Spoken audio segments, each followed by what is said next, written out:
couple of weeks ago on the show, I talked about the U.S. Senate race that is going on in Alabama between Doug Jones and Roy Moore, and in that segment, I actually gave the Republican Party credit because in light of the revelations that Roy Moore is a pedophile, they actually chose to distance themselves from Roy Moore, which was actually surprising to me. And some Republicans at the time were even contemplating expulsion in the event he were to win.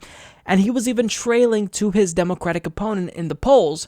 But time really does tend to heal all wounds because he's now back up in the polls once again, and the Republican Party is now starting to warm up to the idea of a pedophile joining their ranks in the Senate. Well, in fact, I shouldn't say that they're warming up to the idea of a pedophile serving alongside them in Congress, because they just full-throatedly endorsed Roy Moore.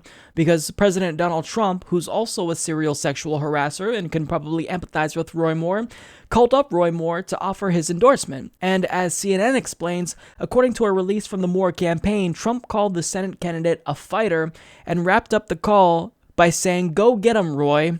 Trump also tweeted, "Democrats' refusal to give even one vote for massive tax cuts is why we need Republican Roy Moore to win in Alabama.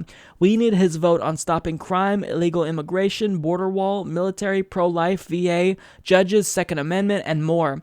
No to Jones, a Pelosi Schumer puppet." Now, what happens next will surely surprise you. I'm just kidding. It's not going to surprise you. The RNC followed Donald Trump's lead and decided to also full-throatedly endorse Roy Moore as well. And with the RNC's decision to support Roy Moore comes something that's crucial to his campaign: money. So they'll be promoting his campaign and they'll be offering him funding. And Jake Tapper reports that the Republican National Committee is following President Donald Trump's lead here. So if Donald Trump hadn't endorsed Roy Moore, then presumably the RNC wouldn't have done the same. Now, White House Press Secretary Sarah Huckabee Sanders had this to say about the president's decision. The White House originally said that if the accusations against Roy Moore were true, then Moore should step aside. I'm wondering how the president reached the conclusion that all of Moore's accusers, including those who have put forward evidence, are lying.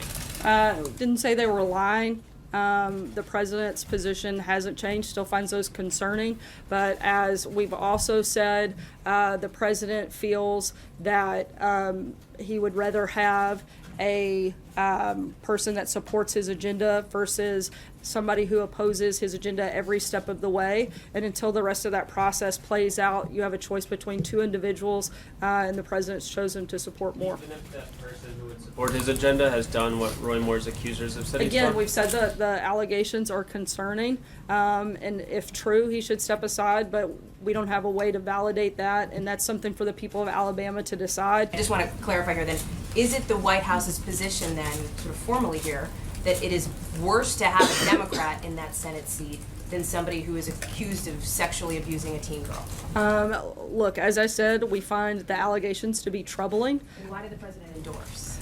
Look, I think that those are different things in terms of we aren't going to be the ones to determine that process. That's for the people of Alabama to determine what those things come down on. He does want people that support his agenda. He's not going to obviously support a Democrat. There you have it. The White House is pretty much saying, without explicitly saying it, that they'd rather have a pedophile in the Senate than a Democrat. Now, this isn't something that 100% of the party is on board with. In fact, Senator Jeff Flake actually sent a check to Doug Jones. But, I mean, overall, the party does seem to be following in Donald Trump's footsteps here. And the last time when I talked about this, I stated that, you know, if a party as evil and corrupt as Republicans think that you're a piece of shit, referring to Roy Moore, then really, you've got to be garbage of a human being to be rejected by the Republican Party. And I even alluded to that in the thumbnail for that video where I said that apparently Republicans still do have standards. It turns out I was wrong. So I've learned my lesson here. Never ever give Republicans credit because they are going to quickly disprove you. And it's not like I gave them that much credit, but even the little tiny bit of credit I gave them, they proved me wrong within weeks. Dum dum dum dum dum. So I mean, that's how enthusiastic they are about pursuing their anti-American pro-corporate agenda. They're willing to embrace a pedophile in order to help them give tax cuts to their donors. That's what this party is about. That's what they represent. It is absolutely despicable.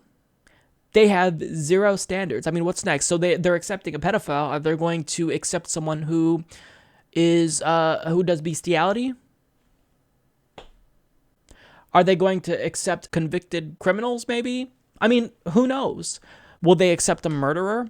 Their standards are so low that nothing would surprise me at this point. Nothing.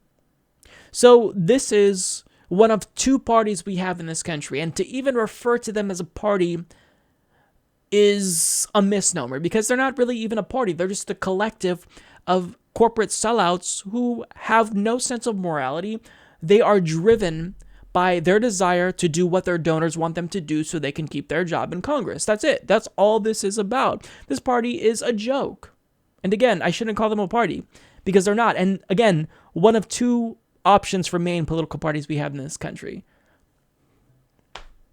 Welcome to modern day America in 2017. We have a party that is extreme as they can possibly get, who currently controls all three branches of government and a majority of state legislatures across the country, and hold seats in governor's offices, a majority of those too. Unbelievable. Support this podcast by becoming a patron at patreon.com/Humanist Report.